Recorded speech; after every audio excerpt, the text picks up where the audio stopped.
Dear reader, I'm Tony and this is Book Text. I have hauled some more books. Oh, it's so bad. I just can't stop. I can't stop. But first, our word of the day today is borborygmus, and it is a noun referring to the sounds of your stomach rumbling. So if you experience borborygmus, you're experiencing tummy rumbles. Just kind of a more fancier way of saying it. All right, I've hauled a lot of secondhand books. So these are all from, secondhand shops, thrift stores, bookstores, that kind of thing. I actually found a lot of translated books that I'm really excited about. So without further ado, here are my books. I found Skylark by Dezso Kosztolanyi. This is translated from the Hungarian by Richard Axel. And this appears to be kind of more of a maybe turn of the century novel about a middle-aged couple whose daughter leaves the house for the first time for a week. And the parents aren't quite sure what to do with themselves in the meantime. And the story unfolds from there. I'm very excited to try out a kind of classic piece of literature that seems to be maybe lesser known. It's certainly from a language tradition that I have not read a lot from. And I think it's kind of set to 1900, so it's in an era that I love reading about. So I'm looking forward to reading kind of a shorter translated fiction. Then I found Nana by Emile Zola. This is a French classic about a prostitute. That's all I know, but I'm looking forward to it. Again, what a gorgeous kind of dark greenish. I don't know if that's coming up very well. Oh, loved the cover of this one too. And then, not translated into English, but a classic that I've been hoping to find. I got this really nice edition of The Moonstone by Wilkie Collins. This is a Victorian classic, a detective story. It's a detective story? Yeah, it's a detective story. So there's a big diamond that gets stolen, and that's all I know. But I loved the nice secondhand edition that I found. I also got this with my receipt still sticking into it. A copy of Strange Tales by Rudyard Kipling. So Rudyard Kipling was writing also in kind of the early 20th century. So these are classics, more modern classics, but they are also spooky. So I'm hoping to read this soon to celebrate October and Halloween. Then this one is very modern. This is Louise Penny's detective novel, Bury Your Dead. This is number 6 or 7 in the Inspector Gamache series, set in 3 Pines. And I don't know very much about it because I'm trying not to spoil myself, but I have loved this series, and this is the next one for me to read.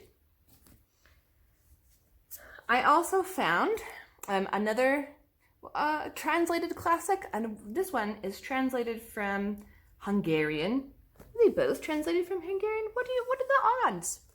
This is called The Doerr. It is by Magda, Szabo, and this one was translated by Len Ricks. And I don't know much about this one, but I have been trying to collect, first of all, translated classics, but second of all, these New York Review of Books books.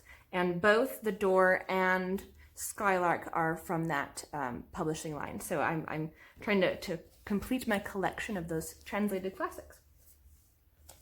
I've picked up a Barbara Kingsolver book, The Bean Trees. I have read other books by Barbara Kingsolver and really appreciated her writing style and her topics. So I'm hoping to round out my collection of her books as well. She will appear again later in this haul. So this one is a translated Jorge Luis Borges. Is called, the title is not even on the front. I guess it kind of is. It's called Labyrinths, and it does say Labyrinths on there, just kind of wonky. I don't know very much about this. I have read other books by Jorge Luis Borges. I think it's short stories, maybe some essays, maybe some poems. More modern, but kind of classic in that way, because very literary fiction. This one is more of a children's book. It is called Sea Star and Other Stories. It is by Marguerite Henry. Not Sea Star and Other Stories, just Sea Star, Orphan of Chincoteague. And these are, it's kind of completing a collection of horse and pony stories that I had read as a child, and I'm trying to collect them for the little kids that come visit me at my house, when we're not in quarantine, that is. Then, I on recommendations from many people on BookTube, I have found a copy of Rebecca Solnit's essays. I think this is maybe more memoirs, Recollections of My Non-Existence.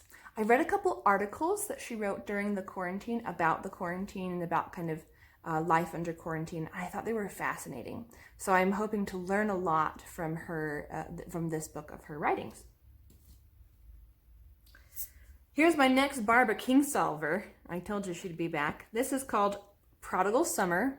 And again, I don't know much about it yet, but I know I like Barbara Kingsolver, her topics, her themes, the way she writes. So I'm working on completing that collection. This book I picked up from some. I've kind of heard mixed things about it. I have some friends who love it, some friends who hate it. But it's Terry Pratchett's The Wee Free Men, which I believe is basically fantasy comedy. And I have never read a Terry Pratchett before. So I thought this would be, since it was very inexpensive, I thought it would be a good place to start. It appears to be part of a series about a character named Tiffany. I don't know who that is, but I'm looking forward to meet her.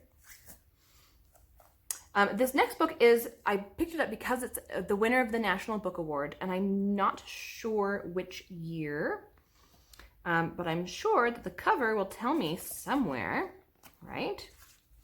You would think.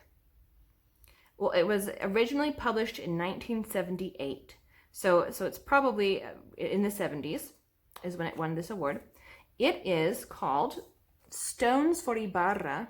I'm rolling my R's because there's a Spanish. It takes place in Mexico, so I'm trying to roll my R's for speaking Spanish. But by Harriet Doerr, and it seems to be a very short kind of modern classic that I feel like I should read and add to my knowledge of books from that era and in that location. I haven't read a lot of books that are set in Mexico.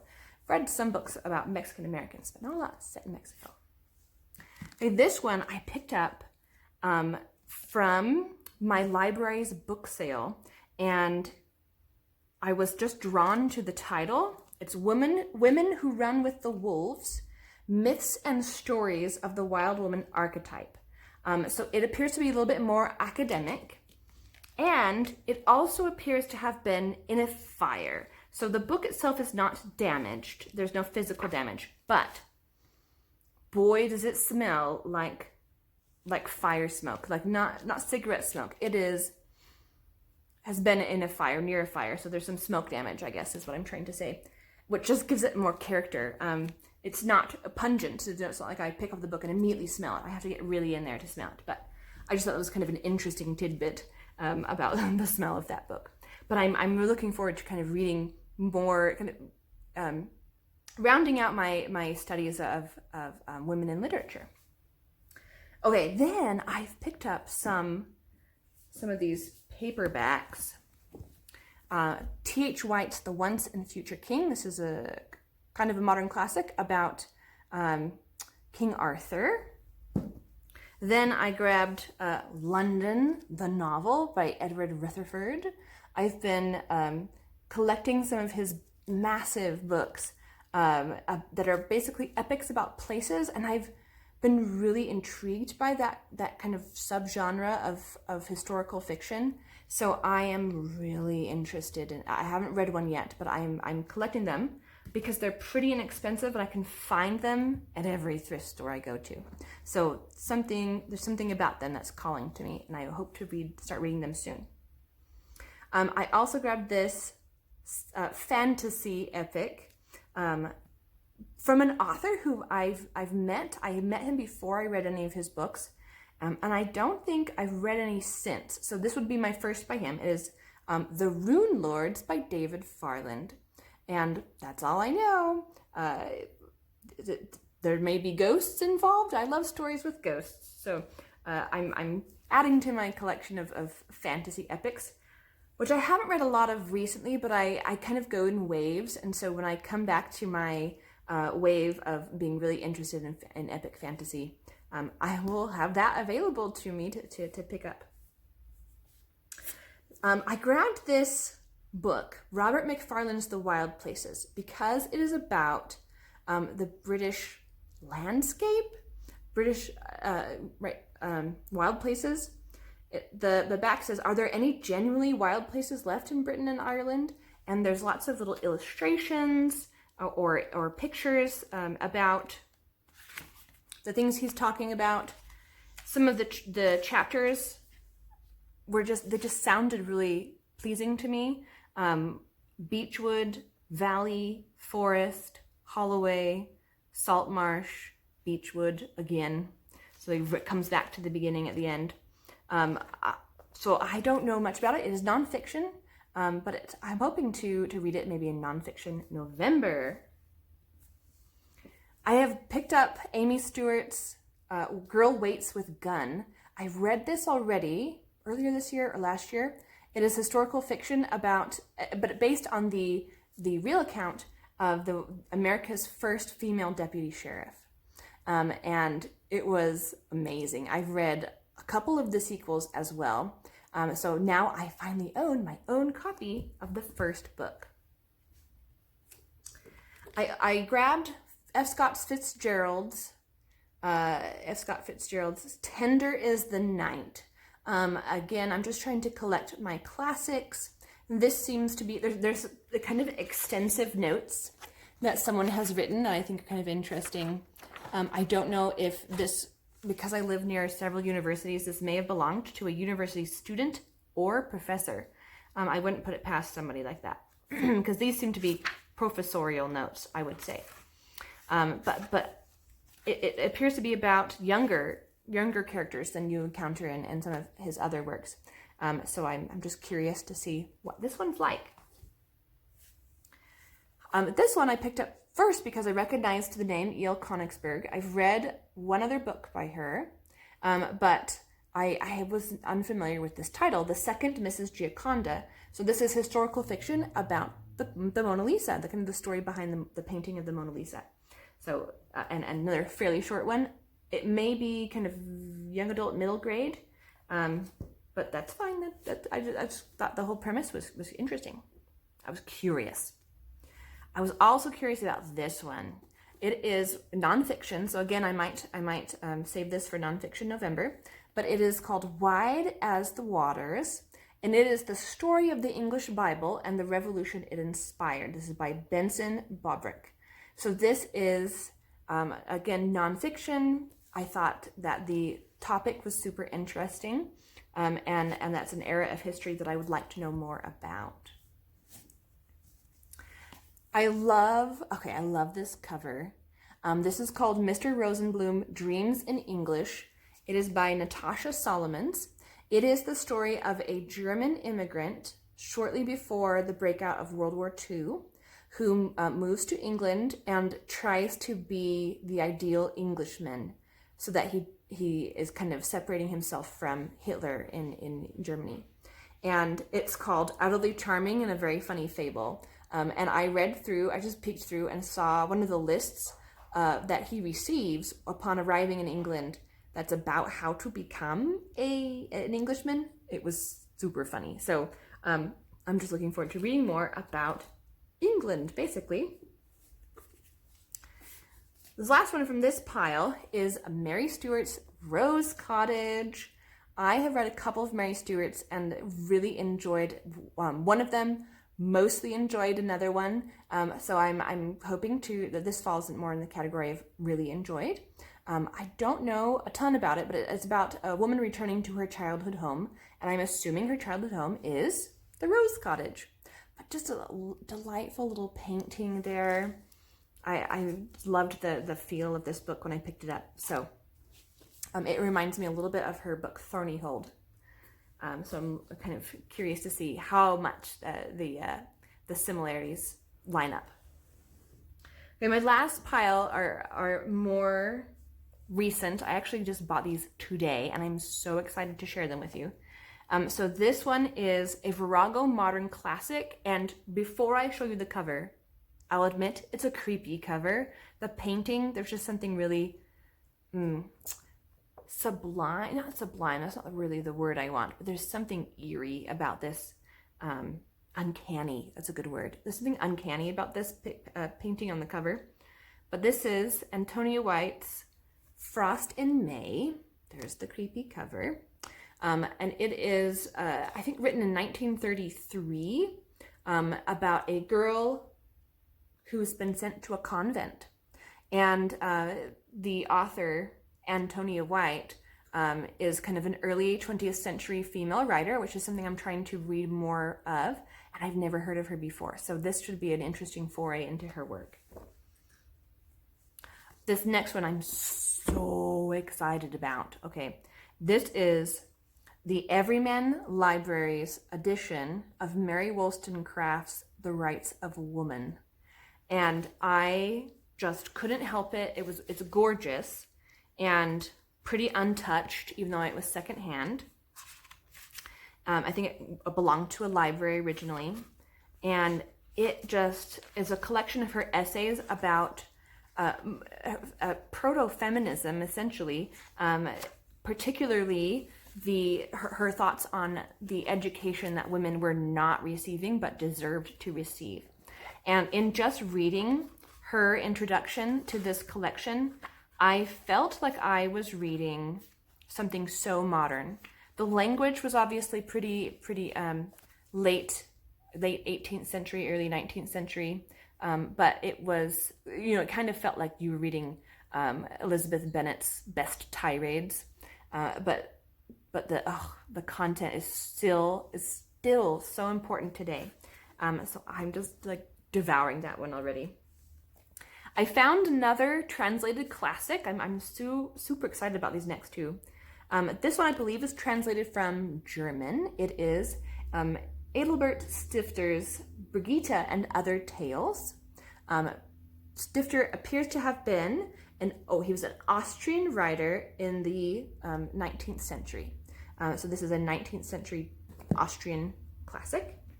And then I found Stendhal's The Red and the Black. This is another German, I believe. I know he lived in France for some time. So this is a satire of French Restoration Society. That's what the back says. I don't know what the original language was, but possibly French. But is another kind of 19th century classic that I have been meaning to read. And now I own a copy of it. I was pretty pleased to find this next one just sitting kind of on a display because of Victober, so it felt really timely. It's Mary Elizabeth Braddon's Lady Audley's Secret, and I have never read this. This will be my first Braddon when I do pick it up, but now I own it and can add it to my list of potential Victober reads, probably for future Victobers, because I have a pretty ambitious TBR for this month. This one I also saw on a display at a used bookstore and just kind of laughed even thinking about it. It's P.G. Wodehouse in his own words, and it seems to be a collection of kind of quotes or excerpts from his writings that are gathered under certain topics. So you get his thoughts on certain things, and in the introduction, the dedication, it says, "In view of the subject's strongly expressed aversion to footnotes, obscene little fly specks scattered about all over the page, there will be none in this book. If the attribution given are insufficient for the reader, then as Woodhouse so eloquently put it elsewhere, sucks to you. I love Woodhouse, and so I'm getting a little bit more insight into who he was with this book. The last book in this haul is another translated book. It is not a classic. It is not very old. It is a modern thriller. And I believe this one was translated from Icelandic.